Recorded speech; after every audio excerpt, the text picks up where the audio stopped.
Welcome to the podcast An Ancient Language for a Modern Soul. Poemi conviviali by Giovanni Pascoli.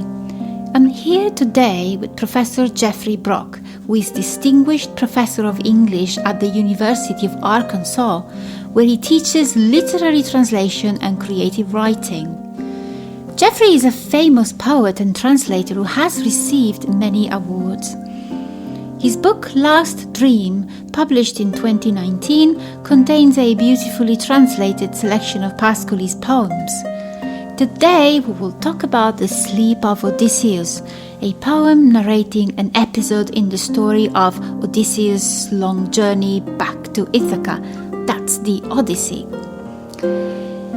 You can listen to the poem in Geoffrey's own translation at the end of our conversation. The poem is read by David Carter, the music is composed by Giovanni Tardini and is played at the Celtic harp by Arianna Mornico. The Sleep of Odysseus is based on a passage from the Odyssey, Book 10, lines 28 to 55. While sailing to Ithaca, Odysseus, that is the Greek name of Ulysses. Ulysses is the Latin name, but here Pascoli appropriately uses the Greek version of this name. So Odysseus falls asleep. He falls asleep just when his ship is sailing towards Ithaca. To make things worse, his companions decide to unleash the winds contained in a jar they had received from Aeolus, the god who was king of all the winds. Aeolus had bottled all the stormy winds in that jar so that Odysseus could have a safe and smooth voyage home.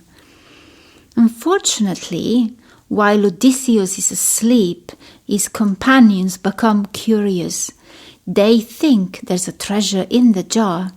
They open it, the stormy wind come out, and fatally they divert the ship from Ithaca. It is very typical of Pascoli to choose this situation, which is the story of a missed opportunity. In his own life, Pascoli had indeed missed many opportunities for love, for personal fulfillment. Those opportunities passed him by, like Odysseus sailing past Ithaca. And Pascoli was always stuck in his own inability to live a full life. He never married. He never felt that he had achieved the recognition that he deserved. Jeff, why did you choose to include this particular poem in your collection? Well, I'm thinking back now to when I was originally putting it together, and I guess the main reason is, I definitely wanted to have some representation of the convivial poems, and I love the Odyssey, and I love Odysseus as a character. These are my favorite ancient epic, and I love what Pascoli does with the Odyssey, and he returns to it, of course, often, and so I just my favorite two poems from the convivial poems are the Sleep of Odysseus and the Last Journey, and if I had had more time and space, I probably would have also translated all of the Last Journey, but I didn't. I was sort of trying to have a relatively thin volume, and so I just ended up translating the fixed oar from the Last Journey, as opposed to the whole sequence. But I did do the whole sequence of the Sleep of Odysseus, and I guess I just chose them because they're my favorite poems in that collection. Yes, and speaking of the Last Journey, as you said, you included another convivial. That's just a section, the fixed oar from the Last Journey. But I'm also curious of your choice from this one poem, because both poems, so the Sleep of Odysseus and your section of the Last Journey, they both start with the number 9. And so I was wondering if there was any connection between the two translations. No, that's I love that you pointed that out, but I think it was really just a coincidence, although it does kind of provide a nice segue from one to the other. And the main reason I picked that section, well, the fixed oar section from the last journey is also that's one of my favorite images from the Odysseus's story, is that oar that he carries inland until it is seen as a winnowing fan. And I've just always loved that image, and this is this section of the poem hinged on that image, and so that was the main reason. And also, it works as a kind of coda, I think, to the Sleep of Odysseus poem, because you have the Sleep of Odysseus poem, which is, of course, hinges on his inability to he gets so close to home, and then he can't quite get there. But then the section of the fixed oar, we do find him at home in front of his hearth. And so it sort of completes that narrative in a way as well. But mainly just because I love that image of the fixed oar, and I think of it's such a fascinating juxtaposition is the oar and the winnowing fan. And it makes me think of translation in a way, and maybe mistranslation, or maybe just or adaptation or something, but the way in which an oar, a tool for a sailor, it becomes misperceived or perceived differently by the farmer. So it's almost like there are two visual languages or something: the sailor's language and the farmer's language, and the oar gets translated into a winnowing fan because it has changed context. And so that something about that image just strikes me as very, very rich. That's interesting. Yes. Also, when I was reading your two translations, I was thinking that they really are the opposite of each other, because the Sleep of Odysseus embodies that desire to go home, and then in the fixed oar, Odysseus is at home but is bored. So it's exactly. In a way, then he's thinking of another journey. So the two of them, in my opinion, they are related also that way. And so back to the Sleep of Odysseus.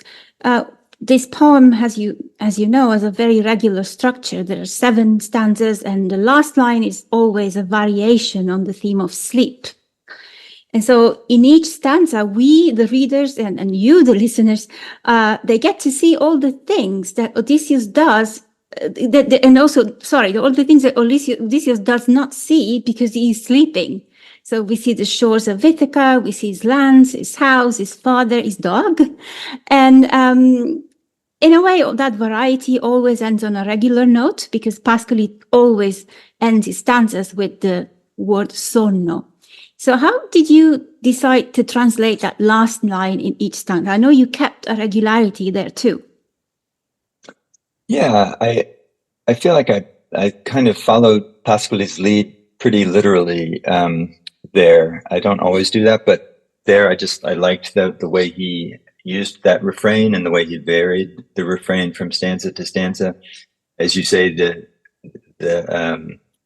he always ends with the noun sonno, or sleep, and he also always includes the phrase "the heart of Odysseus" in that last line, and so those two things repeat in each final line, but he always changes the verb that links them. And so there's always a slight difference from one stanza to the next. And I just tried to follow that pattern with an ear toward the meter that I had chosen to use for that poem, which was a 4-beat line, kind of a loose tetrameter. And so I just, tried to repeat it with the variations and with an ear toward the rhythm of the lines. Excellent. And also, speaking of meters, since you mentioned it, you are a very experienced translator of Pascoli, and you're often able in your translation to replicate both the richness of Pascoli's semantics and also his phonetic choices and his meters, which is, I have to say, quite amazing. So, and I'm thinking in particular in one line, in stanza 3, which is in Italian is un grufolare fragile, diverri, so a frail grunting of hogs, translated literally, where fragile, so frail, is chosen for its sound, but also for, in a way, its etymology, because in Latin it means something that cracks. And Pascoli usually uses it for dead leaves when they are stepped upon. And so, like in Novembre. exactly, which you translated also. And you translated that line as the delicate sound of rooting hogs, where the sound of the hogs is contained in the word rooting, at least the way I hear it in a way. So I think it's a beautiful choice. And so any other challenges or examples of how you go about translating Pascoli's very rich language that you'd like to share with us? Sure. Yeah, I'm also very interested in the way, obviously, that he evokes sounds, and which he does so often, and he's so interested in sound. He's such a wonderful poet of sound. And in this line, as you say, that the sort of G's and F's are sort of evoking the grunting or rooting around of the hogs, but I think there's also something. There's also a way in which that word fragile here in this context, for me at least, it suggested the way these sounds of the hogs, which I don't often think of hog sounds as fragile or frail or delicate, but here I think what I liked about it is the way it evokes, for me at least, the Odysseus's distance from the scene. It suggests maybe the way that the sounds, as they reach the ears of the sailors, are muted and softened by that distance. And I imagine, the boat is just close enough to land so that they can hear the slightest traces of the hog sounds, but they don't hear them in their full sort of bestial loud, loudness. And so I wanted to convey that tantalizing mix of proximity and distance, I guess, but with the delicate, with the word delicate. But as you say, he also uses this word fragile in other places, often in connection with leaves. And so I also was thinking of the poem Novembre, where he has that wonderful phrase, di foglie un cader fragile. And there I translated fragile as frail instead of delicate. But the thing I was thinking about in the context of Novembre, and that image of the delicate or the frail falling of leaves, you hear a very muted sound there, even more muted probably. But it also made me think of a poem by the American poet Richard Wilbur called Year's End, where he it's a winter poem instead of an autumn poem, but he writes he describes a night during a snowstorm. He writes, "Night is all a settlement of snow." And so that the way he used that word settlement there, that double meaning of it, which suggests falling onto the ground, but also suggests a kind of city of snow or something. So I kind of wanted to echo Wilbur's phrase there in my translation of, so I had a frail settlement of leaves, as if Pascoli was sort of alluding forward in the future to Wilbur, or as if Wilbur had somehow known Pascoli's poem and was alluding backwards to it, which of course I don't think Wilbur did. But I like to sometimes make those kinds of connections when they feel appropriate, because I think Pascoli is a poem Wilbur would have been influenced by if he had known him. Very interesting. And I recently also presented on your translation from Pascoli, some of your translation from Canti di Castelvecchio, and we discussing with the group also the influence of Robert Frost, in a way also thinking of the choice of what you said, this meters are also flowing and free. So Pascoli uses endecasyllables, but has he also himself said to Marinetti in Italian, this verse is so freely accented. It's almost a free verse. Mm-hmm. And therefore, some translators have also used Robert Frost as an example for the flow that they put in the verses that they translated from Pascali. Yeah, well, Frost famously said that, that in English language poets have a choice between 2 meters, loose iambics and strict iambics. Mm-hmm. And I think that often his use of loose iambics feels very flexible, feels very close to speech, feels very almost close to free verse, but you still have the sort of rhythmic structure of the line. And I do think, and I often do sort of use that kind of looser iambics, as I did with both of these poems, The Sleep of Odysseus and the Fixed Door. I sprinkle in, plenty of anapaests with the iambs, and it gives it a kind of a looser, less rigid feel, I guess, and more like the flexibility of the hendecasyllable in Italian, which I think is a bit more variable than the iambic pentameter usually is in English, until you get to people like Frost who make it more variable. Yes, that's very true. Well, we really want to have people enjoy this beautiful poem in your beautiful translation. So I'm going to end this conversation by thanking you very much for being here. And now, thank you all for listening, and enjoy the poem in its entirety. Thank you, Elena. I look forward to hearing it myself. I haven't heard the recording yet. For 9 days, night and day, the black ship scudded, guided by the wind and by the helmsman's hand, as shrewd Odysseus worked the sheets.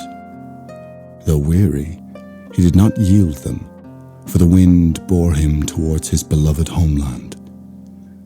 For 9 days, day and night, the black ship scudded, the hero's gaze unswerving, seeking his rocky isle out there amid that rippling blue. Content could he but glimpse before he died the heart smoke coiling to the skies. On the 10th day, where the 9th sun had vanished in a blaze of gold, he saw some sort of blackish shape, dark cloud or land. But the sweet dawn pulled down his heavy lids, and the distant heart of Odysseus plunged into sleep. And square in the path of the fast ship sailing to meet them through the trembling turquoise sea was a blue land. Its peak was filling in the sky, and plunging down from its ravines bristled and foamed with tufts of scrub, and over its foothills ran long rows of vines, and at its feet lay fields furrowed by the stalks of the new wheat. And all the isle seemed rugged and hard, poor for the pasturing of foals, but good for goats and fine for oxen. And here and there on lofty peaks, the herdsmen's fires in the light of dawn were dying out. And here and there the coils of heart smoke rose at last from Ithaca, but rose unseen. The heart of Odysseus swam in sleep. Then, from the bow of the hollow ship, the words of his men flew like birds, with fleeting sibilance. The ship skirted the dome of Raven Rock in the well-girt spring. One could hear the delicate sound of rooting hogs and glimpse an ample pen, enclosed by massive rocks and hedged about with wild pear trees and hawthorn brake. And near the shore, with his sharp axe, the noble herder of those hogs stripped black bark from a sapling oak, and from it hacked with biting blows long stakes to strengthen his enclosure. At times, amid the lapping of waves, the cough of the axe of faithful Eumaeus reached the water. went unheard. The heart of Odysseus sank in sleep. And then, from stem to stern and back, the words of his men shot like arrows with fleeting shivers. Now the ship was gliding toward the port at Phorcys, on whose shores grew an olive tree, massive and leafy, beside a cave that hummed with the industry of bees, as they, in bowls and pitchers of stone, spun the sweet substance of their honey. And one could see the stony road leading to town, could glimpse beyond the sea-green alders a white fountain, and a white altar and a great house. Odysseus' house. Or even then, perhaps beneath tired hands a shuttle hissed through a loom. A broad, immortal fabric regrew. Oh, deaf and blind, the heart of Odysseus foundered in sleep. And on his ship, at the port's mouth, the worst words won. His men unbound the bag and the raging winds howled out. The sail reversed and started flapping like an outspread house dress hung to dry atop some airy peak. And so the ship sailed out of port, away from a boy who stood nearby, leaning upon a bronze-tipped spear beneath the grey-green olive. The boy was lost in thought, and a swift dog was running loops around him, wagging, but soon its restless circling ceased. It paused, eyes on the endless sea, and having sniffed its salty traces, now bayed at the escaping ship. Argo, his dog, who bayed unheard. The heart of Odysseus sank in sleep.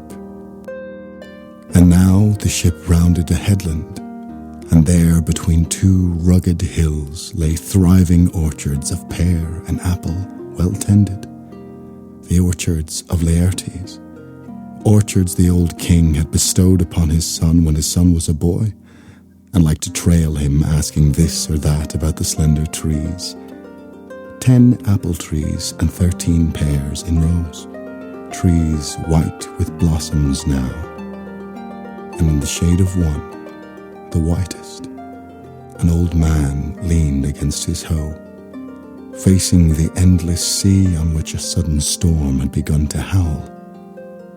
Shielding his tired eyes from the light, he watched the ship as it raced away. But father was yet unseen by son, for the heart of Odysseus swam in sleep.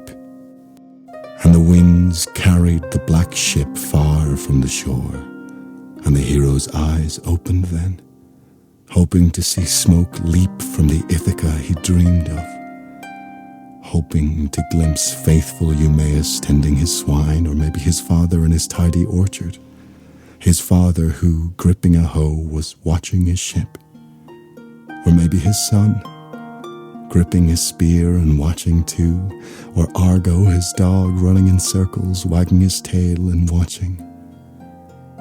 Maybe even his own sweet home, in which his faithful wife plied her garrulous loom. He looked, but all he saw was a blackish shape, a dark cloud or land, escaping over the violet sea and melting away as the heart of Odysseus rose from sleep.